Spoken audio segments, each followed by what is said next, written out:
والدرجات، اور ایسی چیزوں کے بارے میں جس سے انسان کا درجہ بلند ہوتا ہے، انسان کے مقامات بلند ہوتے ہیں۔ الکفارات کیا ہیں؟ المکث فی المساجد بعد الصلوات، نمازیں ادا کرنے کے بعد مسجد میں بیٹھ جانا یہ گزشتہ گناہوں کا کفارہ ہو جاتا ہے۔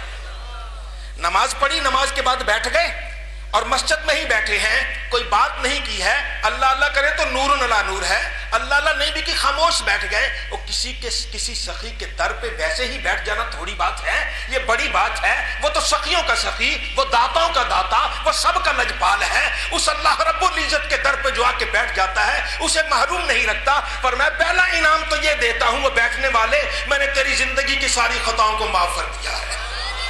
تو یہ اللہ رب العزت کا ارشاد ہے وَإِسْبَاغُ الْوُضُوءِ فِي الْمَكَارِهِ، جب جی نہ چاہتا ہو،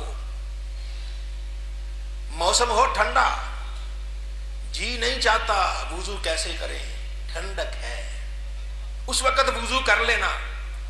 بستر پہ ہو سویا ہوا، جی نہیں چاہتا اٹھ کے وضو کریں، اب اس وقت وضو کر لینا۔ کہ اور ہے ذرا طبیعت میں اضطراب ہے، ہلکا ہلکا بخار ہے، جی نہیں چاہتا وضو کرنے کا، انسان اس وقت وضو کرے۔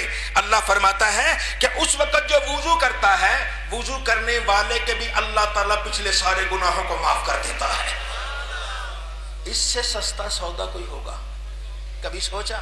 اللہ کتنا کریم، کتنا رحیم، کتنا مہربان ہے، وہ کیا کچھ نہیں دینا چاہتا، ہم ہی محروم یقین ہو جائیں، ہم اپنی جھولیاں بند کر لیں، ہم ہی اپنے برتن الٹے دیں، اس میں ہمارا قصور ہے۔ رب کریم کی رحمت میں کوئی فرق نہیں ہے، وہ تو دیتا ہے تو بے حد و بے حساب دیتا ہے، اتنا دیتا انسان کے تصور میں نہیں آتا۔ فرمایا ایسا کرو گے تو تمہیں سارے گناہوں کو میں معاف کر دوں گا۔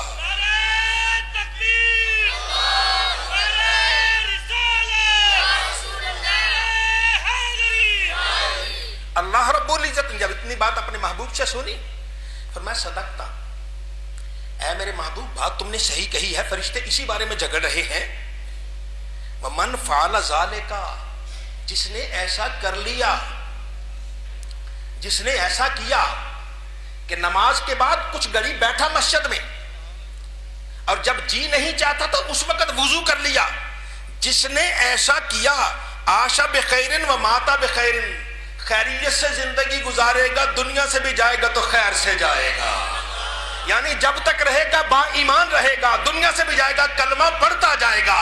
اور جو اللہ کو راضی کرنے کے لیے اپنے چہرے کو، اپنے ہاتھوں کو دھوتا ہے، رب اس کی روح کو دھو دیتا ہے۔ ارے بندے تو مجھے یاد کرنے کے لیے میرے گھر بیٹھا تھا، جا میں تجھے یہ انعام دیتا ہوں، مرتے وقت میں تجھے بھی نصیب کر رہا ہوں۔ پھر فرمایا وَكَانَ مِنْ خَطِيَّتِهِ كَيَوْمٍ وَلَدَتْهُ أُمُّهُ، وہ گناہوں سے ایسا پاک ہوگا اس دن کی طرح جس دن وہ ماں کے پیٹ سے باہر آیا تھا۔ پہلے دن کا بچہ، اس کے جسم پہ کوئی گناہ نہیں، کوئی